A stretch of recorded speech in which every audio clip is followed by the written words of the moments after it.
Neste vídeo, as doutrinas do Adventismo do sétimo dia, que os coloca não como uma igreja, e sim como uma seita. Para quem não me conhece, eu sou a Silvana do canal Diário Pentecostal, especialista em História e Teologia do Protestantismo no Brasil. Se você ainda não é inscrito, se inscreve no canal, deixe seu curtir e compartilha com seus amigos para que mais gente conheça o canal.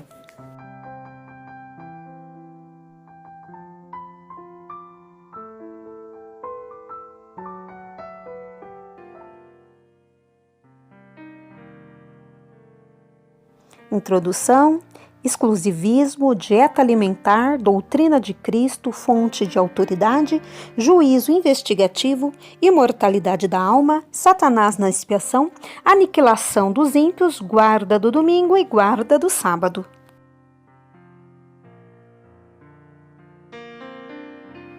O Supremo Tribunal Federal está julgando questão de membros que não podem trabalhar, prestar concursos nas tardes de sextas-feiras e em todo dia de sábado.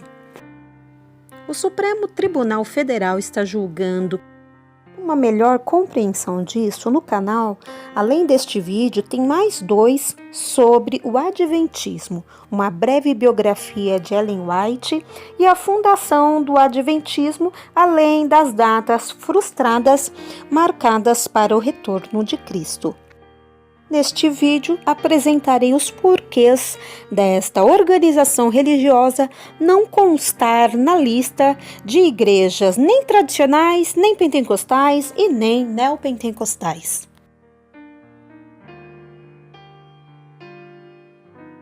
A primeira característica de uma seita é se considerar um grupo exclusivo de Deus. Os adventistas consideram as outras denominações como seitas. Babilônia. Se acham os remanescentes de Deus para os últimos tempos.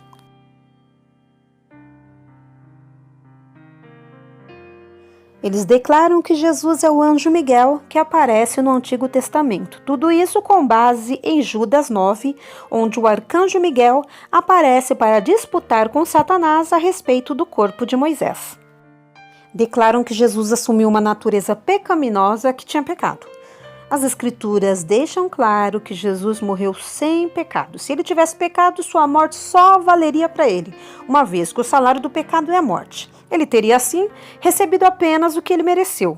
Mas a morte vicária de Jesus, o benefício de sua morte, é transferido para a salvação dos que nele creem.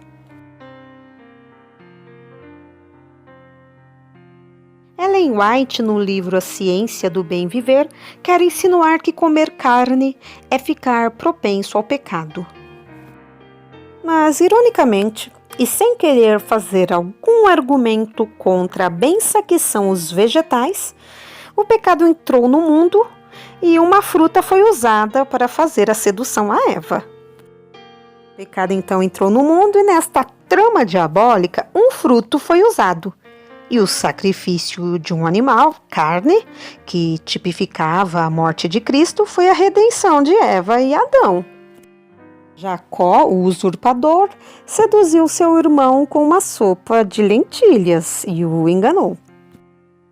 É claro, o diabo pode lançar mão de muitas coisas para seduzir e enganar a humanidade, mas daí afirmar que comer carne é pecado ou que é requisito para entrar na pátria celestial é extrapolar com a exegese e mutilar a hermenêutica.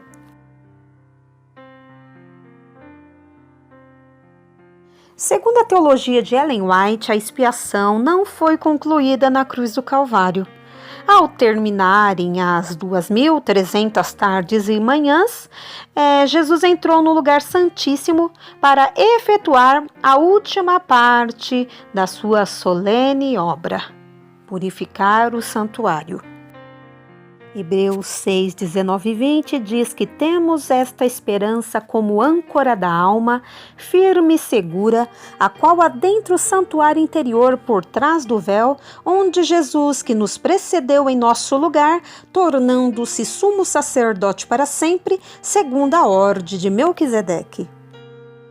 Em Hebreus 8:1 diz: o mais importante do que estamos tratando é que temos um sumo sacerdote como esse, o qual se assentou à direita do trono da majestade nos céus.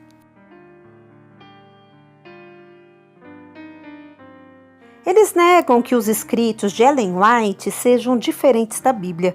Os consideram no mesmo grau de inspiração da Bíblia. Na carta de Paulo aos Hebreus 1:1, ele diz que Cristo é o portador da última revelação de Deus. Então, para o cristianismo histórico, não existem novas revelações.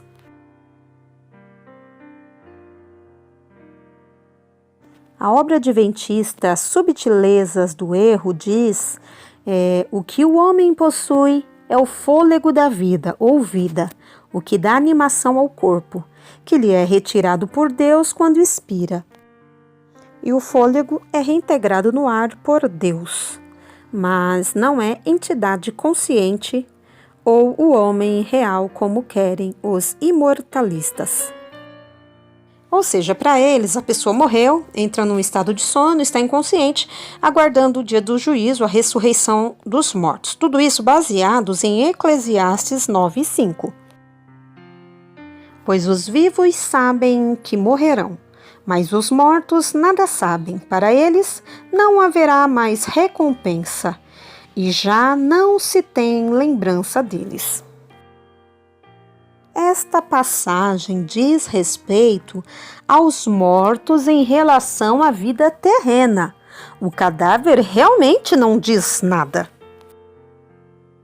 A Bíblia, porém, está se referindo à morte como dormir, porque a morte para nós é como um sonho. A gente dorme e acorda, morre e ressuscita.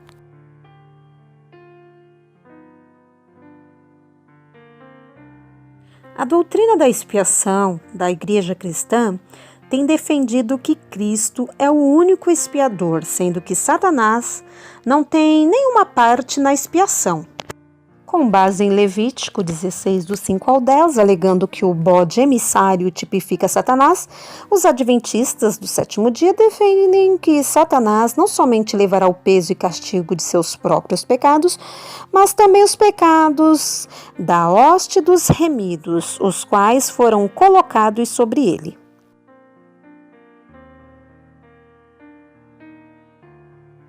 Defendem que todos os pecadores, aqueles que Deus diz que não entrarão no reino celestial, serão aniquilados como castigo.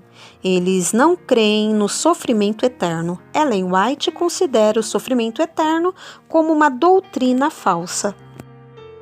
Alguns textos bíblicos, porém, contraditam isso. Mateus 25:30.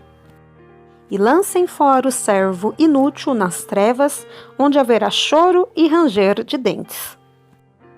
Mateus 25:41. Então ele dirá aos que estiverem à sua esquerda: malditos, apartem-se de mim para o fogo eterno, preparado para o diabo e seus anjos. Mateus 25:46. E estes irão para o castigo eterno, mas os justos para a vida eterna. Marcos 9:43, o inferno, onde o fogo nunca se apaga, onde o seu verme nunca morre.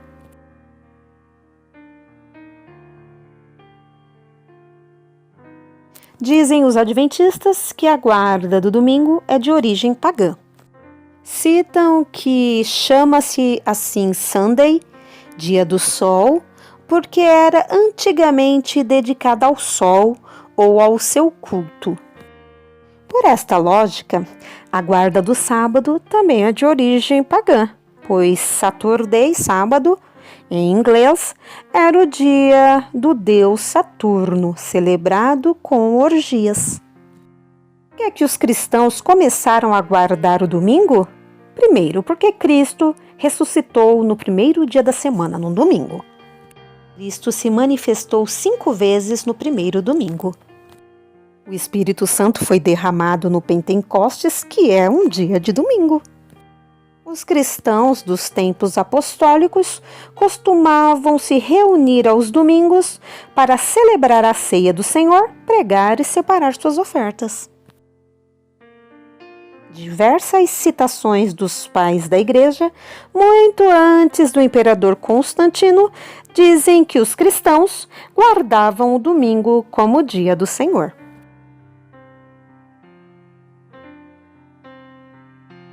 Ellen White, no livro Conflito dos Séculos, diz que o sábado será a pedra de toque da lealdade.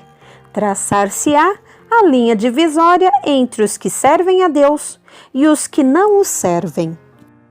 Afirmam ainda que o selo de Deus na vida do cristão é a guarda do sábado. Logo, afirmam que todos os que não guardarem o sábado receberão o sinal da besta. A Bíblia diz que o sábado foi abolido por Jesus. Veja em Colossenses 2, versos 16 e 17. Portanto, não permitam que ninguém os julgue pelo que vocês comem ou bebem, ou com relação a alguma festividade religiosa, ou a celebração das luas novas, ou dos dias de sábado. Prevalece o princípio de se trabalhar 6 dias e descansar um. Cumprimos sim o 4º mandamento, pois ele apontava para a ressurreição de Jesus que ocorreu num domingo. Os evangélicos creem que a lei dada por Deus a Moisés findou-se na cruz.